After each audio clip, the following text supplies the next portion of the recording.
தர்கா அப்படிங்கிற அந்த வழிபாடு இருக்கு இல்லைங்களா, அந்த வழிபாடு வந்து அடிப்படை இஸ்லாமியத்தின்படி இஸ்லாமியர்களுக்கு எதிரானது. இது வந்து ஒரு மாபெரும் வரலாற்று பிழையை, வரலாற்று துரோகத்தை நிறைய காலகட்டத்தில் ஹிந்துக்கு எதிராக வந்து நடத்திட்டு வந்திருக்காங்க. திமுகவுக்கு நீண்ட நெடிய ஒரு அரசியல் அனுபவம் இருக்குது. இதுல எந்த நீதிமன்றத்துக்கு போனா என்ன மாதிரி தீர்ப்பு வரும், ஏன்னா அவங்க நிறைய ஊழல் வழக்குல மாட்டியிருக்காங்க. சுப்ரீம் கோர்ட் போனா எப்படி உண்மை வெளியில வரும், லேட் ஆகும், ஆனா உண்மை வெளியில வந்துடும். எங்கெல்லாம் இந்து கோவில்களை இடித்து அல்லது இந்து கோவில்களுக்கு இணையாக ஒரு இஸ்லாமிய வழிபாட்டு தலம் கட்டப்படுகிறதோ அது இங்கே புனிதமாக்கப்படுகிறது. சிக்கந்தர் யாரு? தமிழரா? ஆப்கானிஸ்தான்ல இருந்து வந்தவர், அங்க செத்து போயிட்டாரு, அவ்வளவுதான். ஒண்ணு இல்ல, இதே தர்கா வழிபாட்டை உங்களால பாகிஸ்தான்ல பண்ண முடியும். நாங்க இந்துக்கள் வந்து உண்டியல்ல போடுற காசையே வச்சு அந்த காசை வச்சு தீபம் ஏற்றக்கூடாதுன்னு இந்துக்களுக்கு எதிராகவே போய் கேஸ் போடுறாங்க.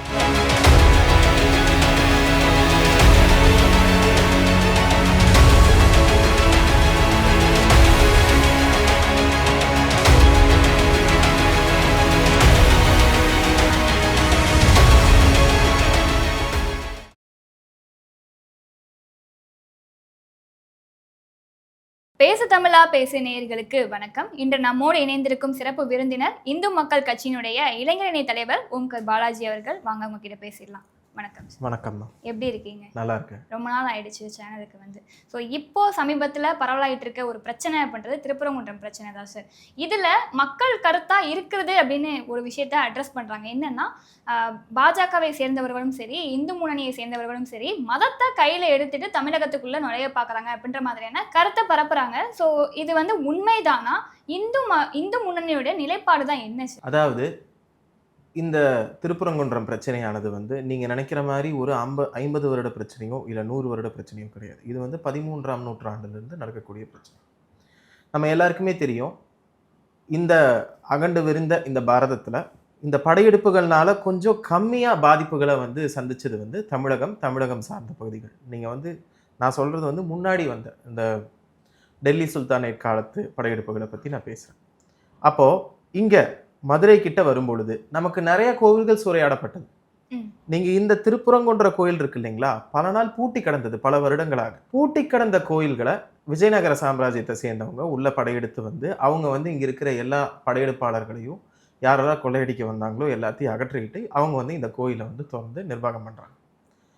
அது முடிந்த உடனே மராத்தியர்களாக இருக்கட்டும் இல்லை இது நாயக்க மன்னர்களாக இருக்கட்டும் எல்லாருமே சேர்ந்து இதை ஒவ்வொரு கட்டத்தில் ஒவ்வொரு ரீதியாக இந்த கோயில்களை புனரமைச்சு அதுக்கு தேவையான தினசரி அதற்கு தேவையான இயங்குவதற்கு தேவையான விஷயங்கள்லாம் கொடுத்து இந்த கோயிலை வந்து இது வரைக்கும் நம்ம கைக்கு கொண்டு வந்திருக்காங்க. இல்லாட்டி இது ரொம்ப நாளாக பூட்டின கோயிலாக தான் இருந்திருக்கும். சிக்கந்தர் அப்படிங்கிற அந்த பேர் இருக்கிறீங்களா, சிக்கந்தர் அப்படிங்கிறது ஸ்கந்தா அப்படிங்கிற ஒரு பேர்லேருந்து, இந்த மூல பேர்லேருந்து வந்து ஆப்கானிஸ்தான்ல இருந்து அங்க போர் வீரராக இருந்து மதம் மாறினவங்கள நம்ம சிக்கந்தர்ங்கிற பேர் சொல்லி அழைக்கிறது வந்து முகலாயர்களுடைய அந்த ஒரு விஷயமா இருந்திருக்கிறது நமக்கு தெரியும். அப்போ சிக்கந்தர் வந்து அடிப்படையில் அவர் இந்த மண்ணை சார்ந்தவர் கிடையாது. ஏதோ ஒரு ரீதியில் அங்க அவர் கொல்லப்படுறாரு, அதனால அங்க அவர் புதைக்கப்படுகிறார். புதைக்கப்படுகிறவர்கள் மீது வந்து தர்கா கட்டுவது வந்து அவங்களுடைய வழக்கம். நான் இது எதனால இதை சொல்றேன்னா, தர்கா அப்படிங்கிற அந்த வழிபாடு இருக்கு இல்லைங்களா, அந்த வழிபாடு வந்து அடிப்படை இஸ்லாமியத்தின்படி இஸ்லாமியர்களுக்கு எதிரானது. ஷிர்கு ஒழிப்பு மாநாடுன்னு ஒன்று நடத்தினாங்க. அந்த ஷிர்கு ஒழிப்பு மாநாட்டில் என்ன பண்றாங்கன்னா, யாரெல்லாம் அல்லாஹ்க்கு இணை வைப்பு வைக்கிறாங்களோ அந்த வழிபாடுகள் எல்லாத்தையுமே வந்து ஒழிக்கணுங்கிறது ஷிர்கு ஒழிப்பு மாநாடுனுடைய ஒரு ஒரு மூல கருத்தா இருந்துச்சு. ஷிர்க்குங்கிறது அல்லாஹ்க்கு இணை வைக்கிறது யாருமே இருக்கக்கூடாது. அது சிக்கந்தராக இருந்தாலும் சரி, இல்லை தர்கால கயிறு கட்டுறதா இருந்தாலும் சரி. நம்ம இதெல்லாம் நிறைய கேள்விப்பட்டிருக்கோம். நிறைய தர்கா வந்து அடிச்சு உடைச்சிருக்காங்க. ஏன்னா அது வந்து அவங்களுடைய வழிபாட்டிலேருந்து ரொம்ப தூரம் வந்ததுனாலங்கிறது. இந்தியாவில் ஒரு சொல்லப்படாத சட்டம் என்னன்னா, எங்கெல்லாம் ஹிந்து கோவில்களை இடித்து அல்லது ஹிந்து கோவில்களுக்கு இணையாக ஒரு இஸ்லாமிய வழிபாட்டு தலம் கட்டப்படுகிறதோ அது இங்கே புனிதமாக்கப்படுகிறது. அடிப்படையில் இஸ்லாமியர்களுக்கு அந்த நம்பிக்கை இருக்கோ இல்லையோ, ஆனால் அந்த மசூதி அவங்களுக்கு புராதனமாக முக்கியமோ இல்லையோ, படையெடுத்து கட்டிட்டாங்கங்கிற ஒரே காரணத்துக்காக அதுக்கு ஒரு முக்கியத்துவம் கொடுக்குறாங்க. அப்படி முக்கியத்துவம் கொடுக்கப்பட்டது தான் திருப்பரங்குன்றம், அந்த மேல இருக்கக்கூடிய தர்கா. அது வேற ஏதாவது உபகோயிலா இருக்கலாம். இப்ப நம்ம ஒரு கோயிலுக்குள்ளார போனோம்னா இன்னொரு சந்நிதியா இருந்திருக்கலாம் முன்னாடி. அந்த சந்நிதியை வந்து அப்படியே அவங்க ஒரு தர்காவா மாத்திருக்கலாம். நீங்க அந்த தர்கால உள்ள நுழைஞ்சீங்கன்னா மேல ஒரு கல்வெட்டு இருந்துச்சு, ம். தமிழ் பொறித்த கல்வெட்டு இருந்துச்சு. ம். அந்த கல்வெட்டு மேல இவங்க வேணும்னே சாயம் பூசி அழிச்சாங்க. இது வந்து ஒரு மாபெரும் வரலாற்று பிழையை, வரலாற்று துரோகத்தை நிறைய காலகட்டத்துல ஹிந்துக்கு எதிராக வந்து அவங்க வந்து ஹிந்துக்களுக்கு எதிராக வந்து நடத்திட்டு வந்திருக்காங்க. இந்த வரலாற்று பிழையை ஒவ்வொரு முறையும் ஹிந்துக்கள் தாமாக முன் வந்து அவங்களுடைய உரிமையை நிலைநாட்டியிருக்காங்க. இது முகலாயர் காலத்திலையும் சரி, ஆங்கிலேயர் காலத்திலையும் சரி, ஒவ்வொரு காலகட்டமா இது பண்ணிட்டு வந்திருக்கிறாங்க. இப்ப தர்கா அங்க இருக்கணுமா இருக்கக்கூடாதா அப்படின்றது ஒரு விஷயம் இருக்கு. அது வந்து திமுகவோட கையில தான் இருக்கு, எங்க கையில் இல்லை. ம். இது வந்து இந்து மக்கள் கட்சியோ இல்ல சங் பரிவாரோ பண்ண சதி கிடையாது. இது இஸ்லாமியர்களுக்கு எதிராக திமுக பண்ண சதி. ம். ஏன்னா வெறும் இந்த சிறுபான்மையினர் கட்சி தானே தீர்ப்போட சார் திமுக. அவங்க எதுக்கு சார் இந்த மாதிரி நெகட்டிவா சொல்ல போறாங்க, பண்ண போறாங்க? திமுகவுக்கு நீண்ட நெடிய ஒரு அரசியல் அனுபவம் இருக்குது. இதுல எந்த நீதிமன்றத்துக்கு போனா எந்த மாதிரி தீர்ப்பு வரும், எந்த நீதிமன்றத்தோட நிறுத்தினா நமக்கு நல்லதுங்கிறது அவங்களுக்கு தெரியும். ஏன்னா அவங்க நிறைய ஊழல் வழக்குல மாட்டியிருக்காங்க. சுப்ரீம் கோர்ட் போனா எப்படி உண்மை வெளியில வரும், லேட் ஆகும், ஆனா உண்மை வெளியில வந்துடும். சுப்ரீம் கோர்ட்டுக்கு போனா அந்த மலையில் இருக்கக்கூடிய தர்கா அகற்றப்படும்னு திமுகவுக்கு தெரியும். நேரம் கடத்துவதற்காக இஸ்லாமியர்களிடம் நல்ல பேர், இந்த இஸ்லாமியர்களுக்கு ஒரு தலையெழுத்து இருக்குங்க, என்ன தெரியுங்களா? அவங்க ஏமாறுறோனே தெரியாம திமுக ஏமாறுவாங்க. இப்போ இந்த தர்கா கமிட்டியே வெறும் விளக்கு தானே ம். ஏத்திட்டு போறாங்கன்னு விட்டுருந்தா இது மதுரையோட தமிழ்நாட்டோட வெறும் விளக்கு பிரச்சனையோட நின்றுருக்கும். ஆனா அந்த தீபத்தூணுமே தர்காக்கு சொந்தமானதுன்னு சொல்லி இல்லையே சார். இது கோவிலுக்கு சொந்தமானதுன்னு தானே இருக்கு. அப்ப அவங்க வந்து முன்னாடி இதை நீங்க பண்ணிக்கோங்கன்னு சொல்றதுக்கு அங்க ஒரு ஸ்பேஸே இல்லையே, அது சொல்லணும்னு அவசியமே இல்லையே. அவங்க தானமா திருப்பி மேன்முறையீடு போனாங்க. அவங்க தானே இது நில அளவை கல்லுன்னு சொல்றாங்க. அவங்க தானே இது வெறும் அவங்க தான். இப்போ நான் உங்க எல்லாருக்குமே தெரியும், எங்க குன்று மேல கோயில் இருந்தாலும், அது பெருமாள் கோயிலா இருக்கட்டும், திருவண்ணாமலையா இருக்கட்டும், இல்லை எந்தே கோயிலா இருக்கட்டும், முதல்ல குன்று மேல விளக்கேத்திட்டாங்களான்னு பார்ப்பாங்க. அப்போ ஒரு குன்று மேல ஒரு விளக்கேத்துறதுக்கு ஒரு இடம் இருக்குதுன்னா அந்த இடம் எந்த மாதிரி தேர்ந்தெடுப்பாங்கன்னு நம்மளுடைய ஆகம விதியில இருக்குது. எப்படின்னா அந்த மலையில நாலா பக்கமும் எந்த மூலையில இருந்து பார்த்தாலும் அந்த வெளிச்சம் எல்லாத்துக்கும் தெரியணும். அதுதான் ஒரு குன்று மேல நம்ம ஆகம விதிப்படி ஒரு குன்று மேல ஒரு கோயில் அமைக்கிறீங்க, ஒரு பிரதிஷ்டை பண்றீங்கன்னா அதுக்கு ஏத்த மாதிரி வச்சுதான் தீபத்தூண் வைப்பாங்க. தீபத்தூண் எதுக்குன்னா உன்னையும் அதை கொஞ்சம் எலிவேட்டடா காமிக்கிறதுக்காக தீபத்தூண் வைக்கிறாங்க. அந்த வெளிச்சம் ஒரு 18 கிராமோ அப்படி அந்த அளவுக்கு தெரியணுங்கிறதுக்காக. ஏன்னா அதை பார்த்து தான் தன்னோட வீட்டில் வந்து விளக்கேற்றுவாங்க. இப்போ ஏத்துறாங்க இல்லைங்களா அந்த பிள்ளையார் கோயில், அந்த இது வந்து அது நீங்க சும்மா இப்படி பார்த்தாலே தெரியும், குன்றுக்கு பின்னாடி இருக்கிறவங்களுக்கு அதனுடைய விசிபிலிட்டி இல்லை. ஆனா தீபத்தூண் இருக்கக்கூடிய அந்த இடம் இருக்கு இல்லைங்களா, அந்த தீபத்தூண் இருக்கக்கூடிய இடம் தான் மலையிலிருந்து எங்க பார்த்தாலும் எந்த மூலையிலிருந்து மக்கள் பார்த்தாலும் அந்த தீப ஒளி வந்து தெரியும். It is very incidental. இதுல வந்து ஆர்கியூமெண்ட்டுக்கு வந்து இதுல இடமே கிடையாது. அப்போ அது வந்து ஒரு தீபத்தூண் தான். இந்த தீபத்தூண் பிரச்சனைய வெறும் நீதிபதி சுவாமிநாதனோட முடிச்சிருந்தா இது வெறும் தீபமேத்திர பிரச்சனை. இவங்க இதை சுப்ரீம் கோர்ட்டுக்கு எடுத்துட்டு போனாங்கன்னா, ஏன்னா இதுக்கு அவங்க வந்து ஆர்கியாலஜிக்கல் டிபார்ட்மெண்ட் கூப்பிட வேண்டியது வரும். இதுலலாம் தெளிவா இருக்கு. என்ன நம்மளா போய் சொல்றோம்? அவனே எழுதி வச்சிருக்கிறான், படையெடுத்து வந்தவனே. நான் போனேன், இந்த கோயிலை இடிச்சேன், இவ்வளவு தங்கத்தை எடுத்தேன், இவ்வளவு பெண்களை கற்பழிச்சேன், இத்தனை பிராமணர்களை வெட்டினேன். எழுதியிருக்காங்களா இல்லையா? அக்பர் நாமான்னு ஒன்று எழுதியிருக்கிறாங்க, அதுல அவரே எழுதியிருக்கிறாரு. திப்பு சுல்தான் எழுதுனதுல அவரே எழுதியிருக்கிறாரு. நம்ம திருச்சி ஸ்ரீரங்கம் கோயில்ல என்னென்ன அடாவடி பண்ணாங்கன்னு அவங்களே எழுதியிருக்கிறாங்க. தெளிவா இது இஸ்லாமியர்களுக்கு செய்யக்கூடிய துரோகம். இன்னொன்னு என்னன்னா, இஸ்லாமியர்கள் இதுல பெருந்தன்மையா நடந்துக்க வேண்டிய காலகட்டாயத்தில் இருக்கிறாங்க. உங்களுக்கு ஏகப்பட்ட மசூதிகள் இருக்குது, புராதனமான மசூதிகள் இருக்குது, 400 வருஷம் பழமையானது, 500 வருஷம் பழமையானது இருக்குது. தர்கா வழிபாடுக்கும் குரானுக்கும் ஏதாவது சம்பந்தம் இருக்குதா? ஒன்றும் இல்லை. இதே தர்கா வழிபாட்டை உங்களால பாகிஸ்தான்ல பண்ண முடியுமா? இதே தர்கா வழிபாடை உங்களால சவுதியில பண்ண முடியுமா? முடியாது. அப்போ நீங்க இந்த மண்ணுக்குள்ளார இந்த மதத்தை ஏத்துக்கிட்டாங்களோ திணிச்சிங்களோ ஏதோ ஒரு வகையில அந்த மதத்துக்குள்ளார போயிட்டீங்க. போனதுக்கு அப்புறம் தர்கா வழிபாடெல்லாம் இந்த மண்ணுக்கு ஏத்த மாதிரி ஒரு வழிபாடு. அதுக்கும் வெளியிலிருந்து வந்த இஸ்லாமுக்கும் எந்தவித சம்பந்தமும் கிடையாது. ம். முதல்ல அடிப்படை இஸ்லாமியவாதிகள் உங்க சைடு நிக்கிறாங்களான்னு பாருங்க. நீ அவங்களே விட்டு கொடுக்கணுமா இத? ம். ஏன்னா நீங்க சொல்ற ஒரு விஷயத்துல இருந்து எனக்கு ஒரு சந்தேகம் வருது. இப்ப என்னன்னா திமுக வந்து சிறுபான்மையினரையும் ஏமாத்துறாங்க அப்படின்ற மாதிரியான ஒரு செய்தியை சொல்றீங்க. இன்னொரு பக்கம் இந்துக்களுக்கும் அவங்க உண்மையா இல்ல, மக்களுக்கும் உண்மையா இல்ல அப்படின்ற மாதிரி ஒரு செய்தி சொல்றீங்க. அப்புறம் எதுக்கு இந்த பிரச்சனையை அவங்க கிளப்பணும் அப்படின்னு வேற ஒண்ணும் இல்ல. இப்ப தீபம்னு ஒண்ணு ஏத்திட்டாங்கன்னா அது வந்து திமுக வந்து தன்னுடைய தோல்வியை ஒத்துக்கிற மாதிரி ஆயிரும். ம். ஏன்னா நாங்க இந்துக்கள் வந்து உண்டியல்ல போடுற காசையே வச்சு அந்த காசை வச்சு தீபம் ஏற்றக்கூடாதுன்னு இந்துக்களுக்கு எதிராகவே போய் கேஸ் போடுறாங்க. அப்ப இந்துக்களுக்கும் நீ வந்து ஒரு ஆதரவாவோ இல்லை ஒரு நிலைப்பாடாவோ இல்லை. இஸ்லாமியர்கள் எப்ப தீபம் தானப்பா ஏத்திட்டு போறாங்கன்னு விட்டுருந்துருக்கலாம். இப்ப நீ அங்க போனீங்கன்னா உன்னி நோண்டுவாங்க, ம். ஏசை வரும். ஏசை வந்து நோண்டுனா உண்மை வெளியில வருமா வராதா? வரும். இங்க நீ உன்னோட கொத்தடிமை யூடியூப் சேனலை வச்சு நீயே ஒரு வரலாறு எழுதிக்கிற. இப்ப எல்லாத்துக்கும் சேர்த்தில ஆப்படிக்கிற நீ. ம். அப்போ அங்க இஸ்லாமியர்களுக்கு எதிராகவும் நடந்துக்கிறாங்க. இன்னொன்னு என்னன்னா பொது அமைதிக்கு குந்தகம் விளைவிக்கிற மாதிரி நடந்துக்கிறாங்க. என்ன நடந்துக்கிறாங்க? வேணுனே இது வந்து எங்களுடைய பிரச்சனை இல்லை, இது வந்து வேணுனே இரு மதங்கள் மோத விடுவதற்காக என்னென்ன சாத்தியக்கூறு இருக்கோ எல்லா சாத்தியக்கூறையும் பண்றாங்க. நேற்று பார்லிமெண்ட் நடந்தது இல்லையா, அங்க வந்து டி.ஆர். பாலு அவர்கள் ஒரு விஷயத்தை குறிப்பிடுறாரு. நீதிபதி அவர்கள் மேலதான் தப்பு இருக்கு அப்படின்னு சொன்னது மட்டும் இல்லாம அவரை ஒரு அமைப்போட பேரை சொல்லி அங்க உச்சரிக்கிறாரு. ஸோ அதை சொல்லும் போதே எல்லாருக்குமே கடுமையான கோபம் வருது. எப்படி நீங்க இந்த மாதிரி அமைப்பை சொல்ல முடியும்? அவர் அந்த அமைப்பை சேர்ந்தவரே கிடையாது, அவர் நியாயமான வழியில தான் செயல்பட்டு இருக்காரு, அதற்கான ஆதாரங்களையும் காமிச்சாச்சு அப்படின்ற மாதிரி நிறைய பேர் சொல்றதை நம்மளால பார்க்க முடிஞ்சுது. கனிமொழி அவர்களும் என்ன சொல்றாங்க அப்படின்னா, இது வந்து தூணே கிடையாது, அது வெறும் ஒரு கல்லு, அதை வந்து நீங்க தூணுன்னு சொல்லிட்டு இருக்கீங்க, இதெல்லாம் எந்த விதத்திலையும் நியாயம் இல்லை அப்படின்ற மாதிரி கனிமொழிகள் பேசிட்டு இருக்காங்க. சாவர்கர் வந்து ரொம்ப இல்லை ஒரு 70-80 வருஷத்துக்கு முன்னாடி ஒரு ஒரு விஷயம் சொன்னார். என்ன சொன்னார்னா, எனக்கு வந்து கிறிஸ்தவர்களை பார்த்து பயம் இல்லை, எனக்கு வந்து இஸ்லாமியர்களை பார்த்து பயம் இல்லை, இந்த ஹிந்துவை பார்த்தா தான் பயமாக இருக்குது, இவனே இவனுடைய குழியை தோண்டிக்கிறான் அப்படின்னாங்க. கனிமொழியோ இல்லை சு வெங்கடேசனோ இல்லை சேகர் பாபுவோ பார்த்தா சாவர்கர் சொன்னது உண்மைங்கிற மாதிரி தோணும். எதனாலனா இப்போது இதே மாதிரி இது வந்து ஒரு புராதன கோயில், உங்களால் இந்த கால அளவை கணக்கிட முடியுதா? திருப்பரங்குன்றம் எண்ணெய் கட்டினது கிடையாது.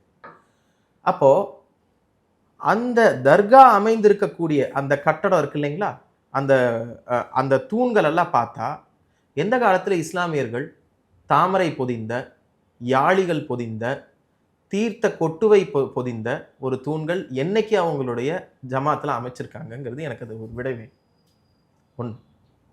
இன்னொன்று என்னன்னா, அதுதான் எல்லாம் நாம் தமிழர் பொறுத்த வரைக்கும் எல்லாருமே 800 வருஷமா மாமா மச்சான தானே இருந்தோம், எதுக்கு தடை போடணும்? இப்போ ரோஸ் மில்க் கொடுக்குறீங்கல்ல, நம்ம வந்து ஏதாவது ஒரு ஊர்வலம் போனால் ரோஸ் மில்க் கொடுக்குறீங்க, நீங்கள் ஏதாவது தொழுகை பண்ணிங்கன்னா நாங்கள் வந்து தார்பாயெல்லாம் விரித்து கொட்டிக்கிறோம், இல்லை ஏதாவது பண்ணிக்கிறோம், இதெல்லாம் பண்ணுறோம்ல. முன்னாடி இருந்தே நம்ம எல்லாரும் மாமா மச்சானா தானே இருந்தோம், அது எதுக்கு தடை விதிக்கிறாங்க? சரி, இப்படி வச்சுக்கலாம். இப்போது அந்த திருப்பரங்குன்றங்கிறது ஒரு ஒரு ஹேபிட்டேட்டாக இருந்தால், நான் சொல்கிறது நீலகிரி மாதிரியோ இல்லை கொடைக்கானல் மாதிரியோ நிறைய வீடுகள் இருக்குது, குடியிருப்பு இருக்குது, அது ஒரு ஊராக இருக்குதுன்னா நீங்கள் சொல்கிறத ஏற்றுக்கலாம். அது ஒரு ஊராக இருந்திருக்குது, அந்த ஊரில் வந்து எல்லா வழிபாட்டுத்தலமும் இருந்திருக்கும், ஓகேங்களா. அது ஒரு குன்று. ஒரு குன்றில் எப்படிங்க நீங்கள் வந்து போய் வந்து அது வந்து ஒரு பகுதி இஸ்லாமியரோடதும் இன்னொரு பகுதி ஹிந்துவோனோடதும் வைக்க முடியும்? சிக்கந்தர் யார்? தமிழரா? ஆப்கானிஸ்தான்லேருந்து வந்தவர், அங்கே செத்து போயிட்டார், அவ்வளவுதான். அங்கே எதுக்கு சாகிறாரு? எதுக்காக சிக்கந்தர் அங்கே கொல்லப்படுறாரு? எதுக்காக முதல்ல மேலே சிக்கந்தர் மலை ஏறி இருந்திருப்பாரு? ஆரிய வந்தேரிகளை விரட்டவா? எதுக்காக ஏறி இருந்திருப்பாரு? கோயிலை இடிக்கிறதுக்காகவோ இல்லை கோயிலை கொள்ளை அடிக்கிறதுக்காகவோ மேலே ஏறி இருந்திருப்பாரு. இதுதான் இங்கே இருக்கிற இஸ்லாமியர்களை நான் சொல்லலை. சிக்கந்தர் படையெடுப்பாளருங்கிறதாவது ஒத்துக்கிறாங்களா அவங்க? அப்போ சிக்கந்தர் படையெடுப்பாளர்னா எதுக்காக குன்று மேலே ஏறி போய் சாகிறாரு? பேசிக் ஃபேக்ட்ஸ். ஒன்று கோயிலை இடிக்க போயிருந்திருக்கணும், இல்லாட்டி கோயிலை கொள்ளையடிக்க போயிருந்திருக்கணும். போகும்போது யாராவது மூலியமா அவர் தடுக்கப்பட்டிருந்திருக்கணும், தாக்கப்பட்டிருந்திருக்கணும், இறந்திருப்பார். இதுதான் ரியாலிட்டி. அதனால அங்க அவர் கொல்லப்படுறாரு. அவங்க சமூகத்துக்காக ஏதோ ஒரு சேவையை ஆற்றுறாங்க. ஏன்னா அந்த காலத்துல அவங்களோட மனப்பான்மை எப்படி இருந்துச்சுன்னா, திப்பு சுல்தான் வாள்லயே எழுதியிருக்கிறாங்க. என்ன எழுதியிருக்கிறாங்க? இத்தனை இந்துக்களை இந்த வாழ்னால நான் கொண்டிருக்கிறேன்னு எழுதியிருக்கிறாரு. அதை ஒரு பெருமையா நினைச்சுக்கிறாங்க அந்த காலத்துல இருந்தோம். எத்தனை இந்து கோயிலை இடிச்சாங்க அப்படிங்கிறது தான் வந்து ஒவ்வொரு வம்சத்தினரும் வரக்கூடிய இஸ்லாமிய மன்னர்களுடைய வரலாறும் பெருமையும். இத்தனை கோயில்களை இடிச்சாரு அக்பர்னா அது ஒரு பெருமை. இத்தனை பேர்த்த மதம் மாத்தினார்னா அது ஒரு பெருமை. இந்த ரியாலிட்டியை ஏன் வந்து நீங்க எல்லாருமே வந்து திரை மூடி மறைக்கிறீங்க? உண்மையாலே இஸ்லாம் பிடித்து அந்த ஆன்மீகம் பிடித்து மதம் மாறியவங்களை நான் கேள்வி கேட்கல. கட்டாய மத மாற்றம் நடந்திருக்குதா இல்லையா? திப்பு சுல்தான் காலத்துல கேரளாவில் நடந்திருக்குது, தமிழ்நாட்டில் நடந்திருக்குது. நார்த்தில் நீங்க சொல்லவே தேவையில்லை, அதெல்லாம் அவங்களே எழுதி வச்சுட்டு போய்க்காங்க. இங்கேயே எழுதி இருக்கிறாங்க. தாலி அறுத்தான் சந்தைனே ஒன்று இருக்குது கேரளாவில். அப்போ டெல்லி சுல்தானேட் வந்தவங்க ரொம்ப நல்லவங்களா? இப்போ ஏதோ ஒரு ரீதியாக மேலே எழுதியிருக்காரு, அங்கே இறந்துருக்கிறாரு, அங்கே தர்கான்னு கட்டி நீங்கள் கும்பிட்டுட்டு இருந்திருக்கீங்க, வேணும் இருந்துட்டு போ. முதல்ல இந்த தர்காக்கு இந்த அளவுக்கு இப்போ வரக்கூடிய கூட்டம் அந்த காலத்தில் வந்திருக்குதான் நம்ம ஆராய்ச்சி பண்ணி பார்க்கணும். இந்த இஸ்லாமியர்களுடைய மனப்பான்மை எப்படி வடிவமைக்கப்படுகிறது தெரியுங்களா? அவங்க கோயில் இருக்கிற இடத்துல நம்ம போய் கட்டிட்டோம், அங்கே நம்ம போயே ஆகணும் அப்படிங்கிறது. இப்போ எனக்கு திருப்பரங்குன்றம் பிடிச்சிருக்குன்னா நான் ஏன் போகிறேன்? அது முதல் படை வீடு. காலங்காலமாக என்னுடைய சந்ததியினர் வந்து அங்கே வந்து வழிபட்டு இருக்காங்க, நான் போகிறேன். சரிங்களா? இன்னொருத்தவங்களுடைய இடத்த பிடிச்சதுனால எனக்கு அது புனிதம்னு யாராச்சும் போக முடியுமா? முடியாது. ஞானாவாப்பி மாஸ்கா இருக்கட்டும், காஷியில் இருக்கிறது, இல்லை அயோத்தியாவில் அந்த கட்டடத்தை இடிச்சாங்களே அதுவாக இருக்கட்டும், இல்லை இந்த தர்காவாக இருக்கட்டும், இது மூணுமே இஸ்லாமியர்களுக்கு முக்கியமான இடம் கிடையாது. முக்கியமான இடமாக மாற்றப்படுகிறது. யாருனால? அந்த காலத்தில் படையெடுப்பாளர் மாற்றினா, இந்த காலத்தில் திமுக காரன், திராவிட கம்யூனிஸ்ட்டு, இந்த சோ கால்டு தமிழ் தேசியவாதிகள் எல்லாருமே சேர்ந்து அந்த அந்த இடத்த வந்து இஸ்லாமியர்களுக்கு முக்கியமான இடமா இவனே வரலாறு எழுதுறான். இத்தனை பேர் போனாங்க வந்தாங்கன்னு. யார் போறாங்க? சரி, மற்ற இடத்துல தீபத்தூண் வந்து நீங்க சொல்றீங்க அளவைக்கல்னு, யார் அளந்தாங்க? இப்போ நீங்க ஒரு லேண்ட் இருக்குது, ஒரு ரோடு போடுறீங்க, முதல்ல இந்த சர்வேயினுடைய அளவைக்கல்னா என்ன? சர்வேக்கல், கரெக்டுங்களா? நீங்க ஒரு சைட் வாங்குறீங்கன்னா சர்வேக்கல் வைப்பாங்க, ரோடு போடுறீங்க சர்வேக்கல் வைப்பாங்க, இல்ல வேற ஏதாவது தொகுதி பிரிக்கிறீங்க சர்வேக்கல் வைப்பாங்க, இல்ல எல்லைகள் இருக்குது, நாடோட எல்லைகள் இருக்குன்னா சர்வேக்கல் வைப்பாங்க. அங்க சர்வேக்கல் வச்சிருக்காங்கன்னா அந்த பஞ்சாயத்தை பண்ணது யாரு? அளந்தது யாரு? சரி, சர்வேக்கல் வச்சுட்டாங்க. சர்வேக்கல் வச்ச உடனே அவங்களுக்குன்னா எழுத படிக்க தெரியாதா? எழுதி போயிருக்க வேண்டியதான் அந்த சர்வேக்கல்லு கீழே இதை தாண்டி வராதிங்கடான்னு. இல்ல சர்வேக்கல்னு எங்காச்சும் கல்வெட்டுல எழுதி இருக்குதா? கிடையாது. இதெல்லாம் சும்மா நீங்க வரலாறு படிக்க தேவையில்லை, பகுத்தறிவு, ஆறாம் அறிவை பயன்படுத்துங்க. சரி, தீபத்தூண்ல விளக்கேத்துறது வெறும் திருப்பரங்குன்றத்துல மட்டும்தான் நடக்குதா? கிடையாது. இதெல்லாம் சும்மாங்கம்மா. சேகர் பாபு, நான் தெரியாம கேட்குறேன், சும்மா தாடி வச்சுக்கிட்டு ஐயப்பன் கோயிலுக்கு பொண்டாட்டி கூப்பிட்டு வந்தா வந்து எல்லாம் வந்து ஒரு இந்துத்துவவாதி ஆயிடுவாரா? கோயிலுக்கு போறவங்களாம் இந்துத்துவவாதி ஆயிடுறானா? முதல்ல இந்துங்கிறவன் யாரு, இந்துத்துவவாதிங்கிறது யாருங்கிறத தெரிஞ்சுக்கோங்க. இந்துங்கிறவன் யாரெல்லாம் வந்து திருப்பரங்குன்றம் இஷ்யூவில் கோயிலுக்கு போகாமல் இன்னைக்கு போனால் பிரச்சனை ஆயிரும்னு வெறும் வீட்டுக்குள்ளார மட்டும் முருகர் ஃபோட்டோ வச்சு கும்பிட்டுட்டு அமைதியாக படுத்து தூங்கிடுறானோ அவன் இந்து. யாரெல்லாம் நம்மளுடைய முருகப்பெருமானுடைய நிலம் பறிபோகிறதுன்னு அங்கே போய் நின்று போராடுறானோ அவன் இந்துத்துவவாதி. இது ரொம்ப காமன்மா. நீங்கள் இவங்கெல்லாம் இவ்வளோ வரலாறு பேசுகிறாங்கல்ல, நம்ம திருமாவளவன் நல்லா நிறைய வரலாறுலாம் எழுதுறாங்க இல்லையா? அசிங்கமான பொம்மை இருந்தால் அது கோயில், ராமாயணங்கிறதே சைவத்துக்கும் வைணவத்துக்கும் இடையில ஏற்பட்ட ஒரு மோதல், அந்த வரலாறு எல்லாம் படிக்கிறாரு இல்லையா? கொஞ்சம் வரலாறு என்னன்னு திரும்பி பார்க்க சொல்லுங்க. எந்த எக்ஸ்ட்ரீமுக்கும் இறங்குறவ பயங்கரவாதி. இங்க நாங்க ஜனநாயக முறைப்படி நாங்க நீதிமன்றத்தோட வாசல தானே நாங்க அணுகி இருக்கிறோம். வேற யாராச்சும் ஒரு இஸ்லாமியர்களோ இல்ல அந்த கோயிலோ இடிக்கப்பட்டுச்சா? இல்ல, கிடையாது. ஜனநாயக ரீதியாக அம்பேத்கர் எங்களுக்கு என்ன சட்டம் கொடுத்திருக்கிறாரோ அதன் ரீதியாக நாங்க அதை அணுகிறோம். உண்மையான அம்பேத்கரிஸ்ட் நாங்க தான். ஆனா நீங்க அப்படி இல்லை. அம்பேத்கர் என்னென்ன சட்டம்லாம் எழுதி வச்சாரோ அதுக்கு எதிராக தான் இன்னைக்கு வந்து எங்களை தீபம் ஏத்த விடக்கூடாதுங்கிறீங்க. அம்பேத்கர் எழுதி வச்ச சட்டத்துப்படி தானே வந்து சுவாமிநாதன் தீர்ப்பு எழுதினாரு. அம்பேத்கர் எழுதி வச்ச கான்ஸ்டியூஷன் படி தானே இன்னைக்கு தீர்ப்பு கொடுத்துருக்காரு. அந்த ரைட்டை தானே நாங்க எக்ஸசைஸ் பண்றோம். எப்படி நாங்கள் பயங்கரவாதி ஆவோம்? இவருதான் பயங்கரவாதி. சார் இதனுடைய முடிவு என்னவா தான் சார் இருக்கும்? இப்போ ஒரு பக்கம் வந்து திமுகவை சேர்ந்த நிர்வாகிகள் ஒரு பக்கம் இது தூணே கிடையாது அப்படின்ற மாதிரி பேசிட்டு இருக்காங்க. எங்களை மீறி இது நடக்குது அப்படின்ற மாதிரி ஒரு விஷயத்த பரப்பிட்டு இருக்காங்க. இன்னொரு பக்கம் உரிமைகள் வேணும் அப்படின்னு சொல்லிட்டு போராடுறவங்களும் இருக்காங்க. இதனுடைய முடிவு என்னவா சார்? இப்போ நீங்கள் சொன்னீங்க கனிமொழி அம்மா வந்து அங்கேயே தான் தீபம் ஏற்றணுமான்னு கேட்டாங்கன்னு. நான் என்ன கேள்வி கேட்குறேன்னா, அவங்க அப்பாவுக்கு மட்டும் அங்கேயே சமாதி வேணும்னு கேட்டு வாங்கினாங்கல்ல. அந்த ஒரு இடத்துல நீங்கள் புதைக்கணும்னு நினைக்கிறீங்க, நீங்கள் பண்ணுறீங்க. அந்த ஒரு இடத்துல விளக்கு ஏற்றணும்னு நாங்கள் நினைக்கல. பல்லாண்டு காலமாக இருக்குது, அதனால் அங்கே நாங்கள் ஏற்றணும்னு நினைக்கிறோம். இது என்ன ஆகும்னா, இது மேல்முறையீடு போயிருக்கிறாங்க. முடிந்தால் இந்த மேல்முறையீட்டில் வந்து இந்த வழக்கு முடிகிறதுக்கு வந்து இன்னும் ரொம்ப நாள் ஆகும், சரிங்களா? ஏன்னா இதில் வந்து நிறையா கேள்விகள் வரும். அந்த கேள்விகளுக்கு வந்து கோர்ட் வந்து நிறையா வரலாற்று ரீதியாக வந்து நிறையா நோண்டுவாங்க. இது கிட்டத்தட்ட ஒரு ராமஜென்ம பூமி பிரச்சனை மாதிரியே வரும். அதுக்குள்ளே திமுகவோட ஆட்சி போயிருமோ இல்லை அடுத்த டைம் ஆட்சிக்கு வராங்களோ நமக்கு தெரியாது. ஏதாவது ஒன்று நடக்கும். அப்படி நடக்கும்போது அப்படியே ராமஜென்ம பூமிக்கு என்னென்ன நாடகம் ஆடினாங்களோ, கோர்ட்டு தான் வந்து கட்ட சொல்லி இருந்திருக்குது, அது எல்லாமே நடந்திருக்குது. ஆனால் இது வேணும்னே இதை அவங்களுடைய அரசியல் ஆதாயத்திற்காக கம்யூனிஸ்ட், திராவிட கட்சிகள், அதே மாதிரி வந்து தமிழ் தேசியவாதிகள், இவங்க 3 பேருக்கும் ஒரு ரேஸ் நடக்கும். யார் வந்து அதிகமாக இஸ்லாமியர்களுக்கு வந்து அடி வருடுறாங்கன்னு சொல்லி. இஸ்லாமியர்களும் இதில் ஏமாந்து போவாங்க. இதுதான் நடக்கும். தெளிவா மதத்தை பயன்படுத்தி யாரெல்லாம் வந்து மத அரசியல்வாதிகள்னு இவங்க திட்டுறாங்களோ அதே அரசியலை இவங்க பண்ணுவாங்க. சுப்ரீம் கோர்ட் போயிருச்சுன்னா குன்றம் முழுக்க குமரனுக்கு தான் சொந்தம்ங்கிற ஒரு கருத்தை வந்து நாங்கள் நிறுவியே தீரும். ஏன்னா அதுக்கேற்ற ஆதாரம் இருக்குது எங்க கையில. அப்படி நாங்க போய் நீதிமன்றம் மூலியமா ஜனநாயகமா நாங்க இதை சாதிச்சிருவோம்.